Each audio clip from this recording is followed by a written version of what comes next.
Yun mga abel, good afternoon sa inyong lahat yan. Kagigising ko lang. Ano na, 5:35 na mga abel, oh. Ayan, oh.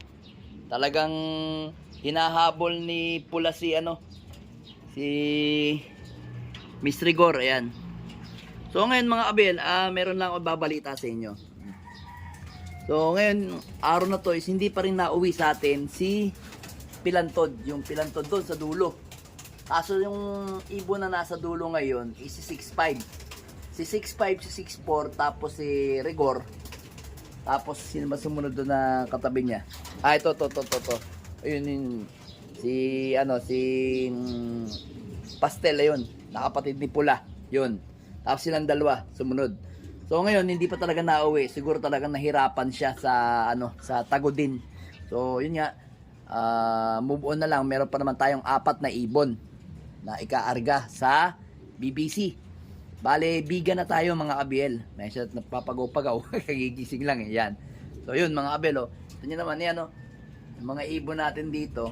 Okay naman. Ito ko sa inyo. Yung kondisyon ng mga ibon natin. Yan. Yung magkapatid. Ganyan lang talaga eh. Makikita nyo mga abel, oh. Mukhang himatlugin lang to. Ito naman kita nyo. Talagang iba yung niya, tindig niya mga abel, oh. Kita niyo naman, iba yung tindig nitong si 6'5" kaysa kay 6'4", ayan. So ngayon, ito mga abel, derby na to. Derby na to sa PPCP. Tapos yung isang yon, alin ba? Ito to si Miss Rigor, sa naman yan, sa PRC. So yun nga mga abel, nag-iisip pa ako kung ililipat ko to sa ibang club o sa PPCP. Kasi nga mga abel, ito first lap ng young bird, nagbutas to. Yun ang problema ko, nagbutas siya. Ito naman maganda speed, live pa rin to, young bird, all bird. So ito ang iniisip ko lang mga abel, gusto kong ilipat. Comment nga kayo mga abel sa baba kung pwede natin itong ilipat sa ibang club para magkaano naman siya, magpag-asa naman siya sa ibang club. Kasi kung sa BBC medyo no chance na, kasi kung sakali lang eh. Kaso yung kagandahan doon, 4 pa rin ikaarga natin sa BBC sana. Kaso syempre ito may butas na to, kaya nag-iisip ako mga abel kung ilalaban natin ito sa PPCP. Kasi yung PPCP kasi mga abel ngayon, straight ng kaliwa lang yon. Kasi meron silang Babuyan Island. Doon ko sana gustong subukan to para makita natin at ka-combine niya itong si Rigor. Ayan, silang dalawa. Bale itong si Rigor at saka to magpinsan. Ang nanay nito si Miss Peter. Then ang tatay naman nito si Rigor. Si Rigor at saka si Miss Peter is magkapatid mga abel yan. Kaya magpinsang buo yan. Sa side ng tatay at sa side ng nanay. Kaso magkaiba lang yung nanay. Ang nanay kasi neto, Peter Press. Yan. Related din kay Peter B na lolo nila, mga abel. Kumbaga parang ano ba 'yon? Parang ano rin nila 'yon, lola na rin nila 'yon, mga abel. Lola nito. Itong dalawang to. Ayan. Ito kasi sabagay lola rin neto. Kaya medyo tas ang kapares lang neto is si 157 na Vandenbroek natin na si David, Mr. David yan. Yan yung mga lahi ng super set winner natin sa PUF. Tapos contender natin sa BBC na yun nga nadali ng Kalbayog.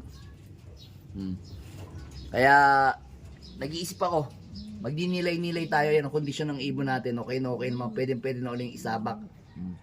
Ito ganito to lang talaga to. Talagang lang siya, hindi siya maporma mukhang himatlugin kung mag-aasta. Yan mga abel. Kita nyo, habol lang habol, oh. Akala mo naman mangingitlog to, hindi pa naman mangingitlog to eh. Yan, dito yan sa taas, oh. Yan, hahabulin niya, no. Kaya ka nahihirapan umuwi kasi pagod ka sa kakahabol eh. Hindi ko naman po pwedeng mga abel, ikulong to kasi magwawala lang to. Hayaan ko na lang silang ganyan kasi ganyan lang naman talaga yung sistema ko sa kanila.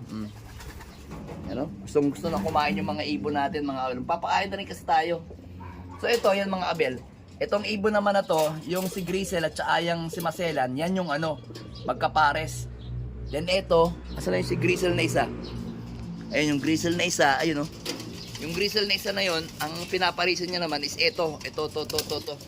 Anak din ni Miss Peter yun. Marami yung anak ni Miss Peter dito ah. Teka lang. Ito anak ni Miss Peter to. So may bulutong. Ito anak ni Miss Peter. Ito anak din ni Miss Peter. Ayan mga kabelo. Anak din ni Miss Peter yun. Ayun. Ayan yan. Asan pa yung isang anak ni Miss Peter? Ito to anak to ni Miss Peter. Anak ni Miss Peter. Ay hindi pala to. Sino pa ba anak ni Miss Peter dito? Sino pa anak ni Miss Peter dito? Ito. Yan. Ito anak ni Miss Peter. Yan. Ito. Anak ni Miss Peter to. So ito pa. Yan. Peter din yan. Miss Peter. Marami. Ayun. Ay hindi na pala yun. Bali nasa ano siguro 3 clutch na Miss Peter na cross kay Juana, tapos yung isa naman yung may bulutong cross ng kay ano kay 525. Asan na si bulutong? Ito tapaw. So yan mga abel, naka-prebiotic tayo mga abel oh.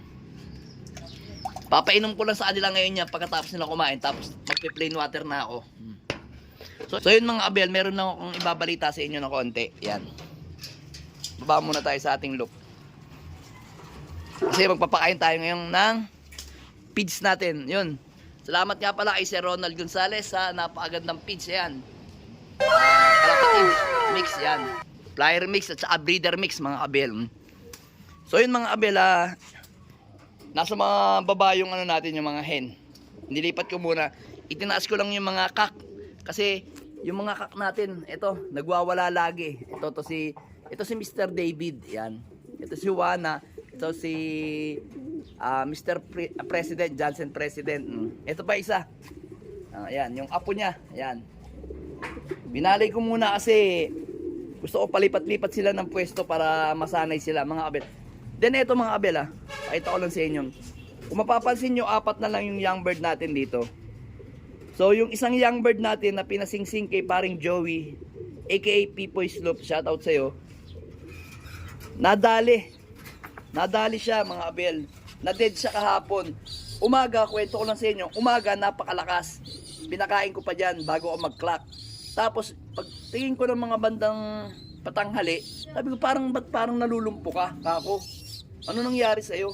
Parang bumaliktad yung balahibo mo. Napakatapang dito yung mga abel. Napakatapang talaga. So ito nga yung singsing niya mga abel. Yun.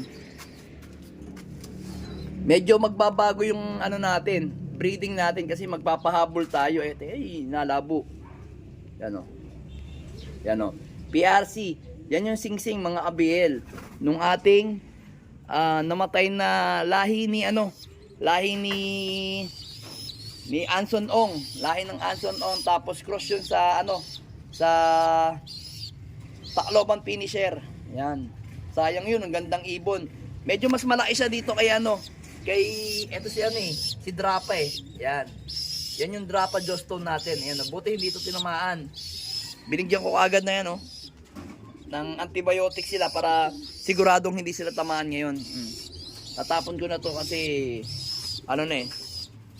maghapon na nilang ininom. So yun na ang balita ko sa inyo mga abel, namatayan tayo ng isang young bird. So ngayon ang mangyayari mga abel, yung possible na nga gagawin nating stock bird, ito yung anak ni Miss Peter at saka ni 525 na